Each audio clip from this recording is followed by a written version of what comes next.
Last reason I'm going to tell you. Who knows the first two laws that Hitler implemented? Hitler, Yimach Shemo v'Zichro, first two laws that Hitler implemented that not only put him in a different status than everybody else for the rest of history, but also made what's called until this day the biggest financial miracle in history. Who knows the first two laws? Before the Nuremberg laws. Before that, we're talking about years before it. Hitler first comes into power. What's the first two laws? Okay, I'll save you the time. Rule number one, no more pornography. No more homosexuality. None of that garbage. Not allowed. Berlin, in the 30s, in the 20s, was the Sodom and Gomorrah of the day. They were the Las Vegas of the day. They were the Sodom and Gomorrah of the day. Homosexuality, pornography, all the bestiality, all the garbage of the world, that was the capital of the world. He outlawed it. You're no longer allowed, closed all the bars, all the gay clubs, all the production, which were all run by Jewish people, unfortunately. Second rule. What's the second rule? Second rule was, you're not allowed to charge interest. No more interest. Now you would think, why? What does he care about interest? Well, because all the people that had the money, that lent the money out, were Jews. He didn't like it. So he said no more interest. Why? Because of the high interest that the Jews charged people was so high, it ruined, it destroyed the economy in Germany. They destroyed, just like they destroyed Russia a few years before that through their communism over there. Jews destroyed Russia, not Goyim. Jews destroyed. Communism is by Jews. Well, don't let anybody confuse you. You look at history, Karl Marx, all the other Reshaim, they're all Jews. Wicked, but nonetheless Jews. They destroyed Russia, and he wrote in chapter 2 of Mein Kampf, they destroyed Russia, now they're destroying Germany, that's why I have to destroy them. Now, this doesn't make he's right. The point is, that's actually real, true history. Now, he saw that the Jews are controlling the financial system and they're charging such high interest, they destroyed the German economy to the extent that by the time you arrived to go to the store to buy bread, you had to take a whole horse carriage full of money. By the time you arrived at the store, it wasn't enough. Why? Because the inflation rate was so high. The bread became so much more valuable and your money went down. So now he says, what's the cause of this? Because nobody could afford to do anything because the interest rates are so high. So he decided no more interest rates. You're not allowed to charge interest rates. And at that time, the Great Depression was happening around the entire world. Everyone was in a financial collapse. America was a financial collapse. England was a financial collapse. Everybody else was collapsing. Germany collapsed worse than everybody else. But after he passed this law of no more interest, within 6 years, Germany became the leading, wealthiest economy in the world. They called it a financial miracle. Why? They were the only ones that were bold enough to stop interest. This is one of the biggest reasons of why he hated Jews. Because they destroyed the economy because of their greed. Rabotai, it's not making them right. Don't let this confuse you. But this is happening again. The cash advance business right now is destroying the economy in America. Why? Because all of the people that are defaulting, all of the people that are being stolen from, guess who they are? Small businesses. Small businesses are what build economies, not big businesses. Coca-Cola, Apple, Google, Amazon, all those big companies, they're good for business, but they're not the economy. What makes an economy, what makes an economy prosper, is when there's small businesses starting and small businesses flourishing, because they are the ones that actually hire the most amount of people. If you have small business grow, your economy grows. You have small business decline, your economy declines. I was in the financial business for 20 years. This is one thing you can't challenge. Now, when you have an industry that their number one objective, directly or indirectly, is to destroy small businesses, guess what? This is happening again. And you'll see, if nobody listens to me, nobody listens to the Torah, nobody listens to history, and everybody ignores it, this is going to be a huge blow-up to the extent where you can see how Edom, just like the Torah says, Edom is going to come back again, Edom becomes America. Edom becomes America. Why? Because America is Edom, after all. But you'll see what happens. And you'll see that all of a sudden the 6 million Jews that are in America, that feel comfortable, that are sometimes in government, that are sometimes in politics, that are running big businesses, and so on and so forth. Guess what? Same exact thing happened in Germany. We were in politics, we were in business, we were prospering, we were great.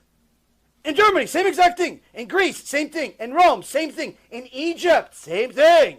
But guess what? We get greedy, we get sinful, we become Reshaim.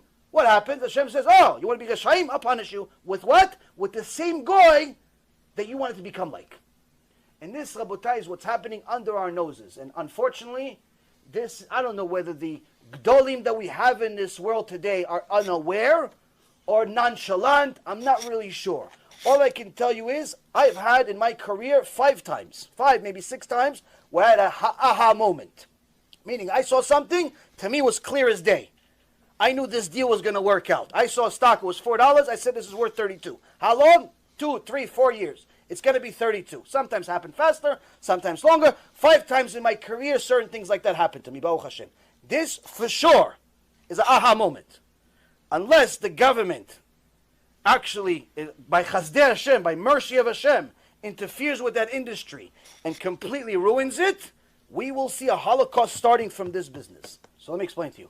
I'm an honest person, so I don't beat around the bush. I'm going to tell you things as they are. I was on Wall Street for 16 years. I had my own firm. I know a little bit more about the financial business than any rabbi in the world. Why? I was on Wall Street. Before I was a rabbi, I was on Wall Street.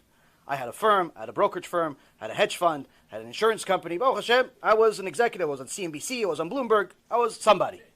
I wasn't like some guy that worked at Merrill Lynch, made $100,000 a year. You did an $85,000 deal where you lent somebody $85,000. I made $1.6 million for myself in one day. So there's a little bit of experience that came with it to get to that point. Now, so what I'm trying to explain to you is that it's not a matter of what's the deal, what's the profit, what's the commission, what's the company, what's the industry. It's a matter of what's right, what's wrong, what's allowed, what's not allowed. Now, a Jew, first and foremost, is never allowed to lend another Jew money with interest. Now, the exception is if the Jew that's borrowing the money is a mechalel Shabbat, you're allowed to charge him interest, but they still do not recommend it, because if that Jew does tshuva, you have to pay him back all the interest. But needless to say, you're not allowed to lend the average Jew that keeps Shabbat money and charge him interest. That's rule number 1. So that means that any Jew that you deal with, even if you don't know he's a Jew, which most likely you'll run into, because sometimes John Cohen is a Jew, John Cohen is not a Jew. So you're not really going to know. It's not on the application to say, Mr. John, are you a Jew or not? You're not allowed, because you'll put you in jail. So you don't know if he's a Jew or not. So that means that every day you have a 50-50 chance of losing Olam Haba. Every day. Who wants to be in such a business? That's number 1.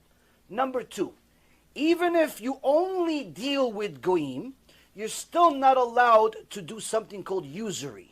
Usury is overcharging and lending money in such a way, or doing business in such a way where it hurts the public.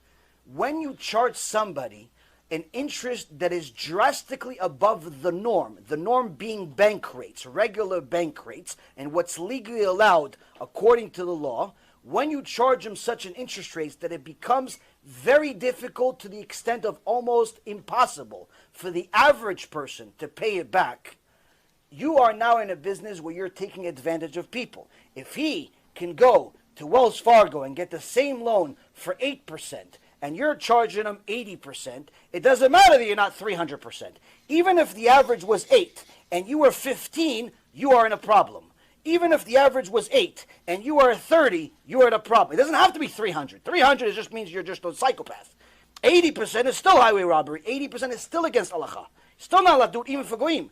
Why? Because it's usury. But even more so than anything else that I've just said, when this is eventually exposed to the public, it will lead every single member that works for these companies, even as a clerk, even not as a broker, a clerk, a secretary, a janitor, works for ABC Lending, that does cash advance when it's sufficiently disclosed to the world, because Hashem is going to do that. Guess what?